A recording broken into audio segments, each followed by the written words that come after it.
আসসালামু আলাইকুম।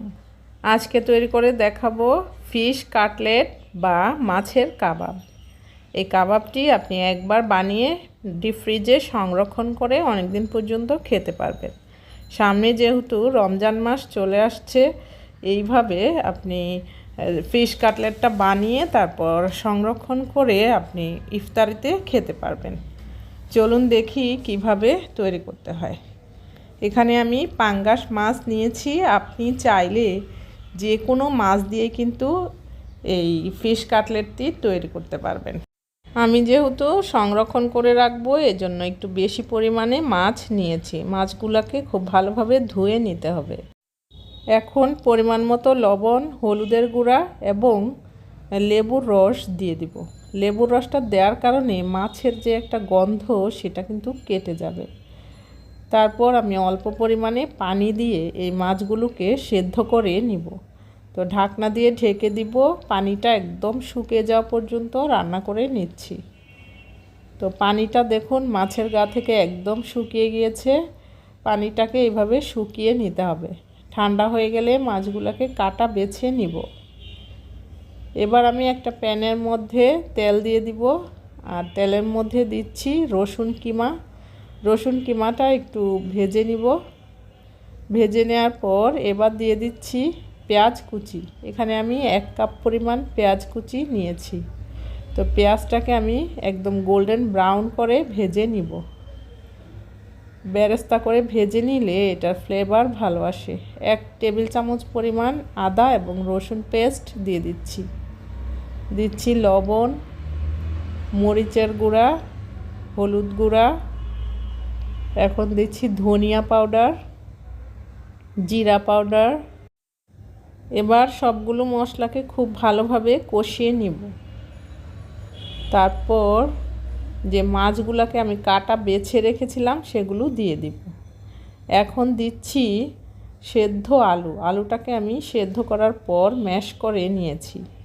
এখানে আপনার মাছের পরিমাণ যতটুকু তার অর্ধেক দিতে হবে আলু সেদ্ধ। দিচ্ছি ভাজা জিরার গুঁড়া এবং গরম মশলা পাউডার। তারপর দিয়ে দিচ্ছি টমেটো সস। এবার সবগুলো আবারও খুব ভালোভাবে মিশিয়ে নিব। মিশিয়ে নেওয়া হয়ে গেলে এ পর্যায়ে দিচ্ছি 1 চা চামচ পরিমাণ চিনি আর হাফ চা চামচ পরিমাণ কালো গোলমরিচ পাউডার। এগুলো উঠানোর আগে দিতে হবে, এতে করে সুন্দর স্ট্রং ফ্লেভার থাকবে। তো আমার মিশ্রণটা রেডি। আমি চুলা থেকে নামিয়ে নিব। একটু ঠান্ডা হয়ে গেলে খুব ভালোভাবে মথে নিচ্ছি। আর এর মধ্যে দিচ্ছি কাঁচামরিচ কুচি, ধনিয়া পাতা কুচি। এখন দিচ্ছি 1 কাপ পরিমাণ ব্রেড ক্রাম। দিচ্ছি 1টি ডিম। ব্রেড ক্রাম আপনার হাতের কাছে না থাকলে আপনি বিস্কিটের গুঁড়াও দিতে পারবেন, আর ব্রেড ক্রামটা বাসায় তৈরি করতে পারবেন। ব্রেড ব্লেন্ডারে ব্লেন্ড করে দিয়ে দিতে পারেন। তারপর খুব ভালোভাবে মেখে নিব। 1 টেবিল চামচ পরিমাণ সরিষার তেল দিয়ে তারপর আবারও খুব ভালোভাবে মেখে নিচ্ছি। তো মিশ্রণটি মেখে নেওয়া হয়ে গেলে হাতের তালুতে একটু সরিষার তেল লাগিয়ে নিব। তারপর এখান থেকে একটু পরিমাণ ডো নিব, তারপর হাতের সাহায্যে মসৃণ করে নিব। তারপর চ্যাপ্টা করে কাবাব আকৃতি বানিয়ে নিব। আপনি চাইলে একটু লম্বা আকৃতিও বানাতে পারেন, আপনার ইচ্ছার উপর ডিপেন্ড করবে। তো এইভাবে আমি সবগুলো কাবাব তৈরি করে নিব। তো দেখুন আমার কাবাবগুলো কিন্তু তৈরি করা হয়ে গেছে। এখন আমি এখানে কাবাবটাকে কুট করে নিব। এজন্য এখানে আমি হাতে বানানো ব্রেড ক্রাম নিয়েছি আর একটা ডিম ফেটে নিয়েছি। এবার কাবাবটাকে ডিমের মধ্যে ডুবিয়ে ব্রেড ক্রামে গড়িয়ে নিচ্ছি। আপনি চাইলে এই ব্রেড ক্রামের পুটিংটা নাও করতে পারেন, এভাবেও দিতে পারেন। সেটা আপনি ভাতের সাথে কিংবা সসের সঙ্গেও পরিবেশন করতে পারেন। তো আমি এখানে একটু ব্রেড ক্রাম দিয়ে কিছু কুট করে নিব, আর কিছু আমি এমনিতেই খালি রেখে দিব। এবার এই প্লেটে থাকা অবস্থায় কিন্তু আমি ডিপ ফ্রিজে 1 ঘন্টা রেখে দিব।